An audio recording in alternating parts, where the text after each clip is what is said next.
সামরিক আইন জারির পর দক্ষিণ কোরিয়ার প্রেসিডেন্ট ইয়ন সুক ইয়োল অভিশংসনের মুখোমুখি হয়েছেন। যদিও পার্লামেন্টের সদস্যদের বিরোধিতার মুখে সামরিক আইন জারির আদেশ প্রত্যাহারের সিদ্ধান্ত নেন তিনি। কয়েক ঘন্টার ব্যবধানেই তার এমন সিদ্ধান্ত থেকে সরে আসা এশিয়ার চতুর্থ বৃহত্তম অর্থনীতির দেশটিতে নতুন রাজনৈতিক সংকট সৃষ্টি করেছে। আজ দক্ষিণ কোরিয়ার বিরোধী আইন প্রণেতারা সামরিক আইন জারি করার ব্যর্থ প্রচেষ্টার জন্য রাষ্ট্রপতি ইয়নকে অভিশংসনের দাবি জানান। এছাড়াও আকস্মিক মার্শাল ল জারির আদেশ মেনে নিতে পারেননি দেশটির আইন প্রণেতারা। পরে পার্লামেন্টের ৩০০ সদস্যের মধ্যে ১৯০ জনের বিপক্ষে ভোট দেন।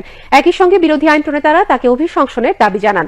এদিকে বিরোধী দলের আইন প্রণেতাদের একটি জোট জানিয়েছে তারা আজকেই পার্লামেন্টে ইয়নকে অভিশংসন করার জন্য একটি বিল উত্থাপন করবেন এবং আগামী ৭২ ঘণ্টার মধ্যে এ বিষয়ে সিদ্ধান্তের জন্য ভোটের আয়োজন হবে।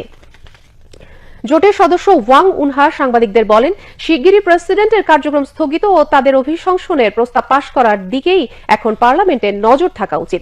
এর আগে মঙ্গলবার দক্ষিণ কোরিয়ায় জরুরি ভিত্তিক সামরিক আইন জারি করেন প্রেসিডেন্ট ইয়ন সুক ইয়োল। তিনি টেলিভিশনে জাতির উদ্দেশ্যে দেওয়া ভাষণে বলেন, কমিউনিস্ট বাহিনীর হাত থেকে দেশকে রক্ষা করতে পদক্ষেপ নেওয়া হয়েছে। তবে আকস্মিকভাবে সামরিক শাসন জারির আদেশ মেনে নিতে পারেনি দক্ষিণ কোরিয়ার আইন প্রণেতারা।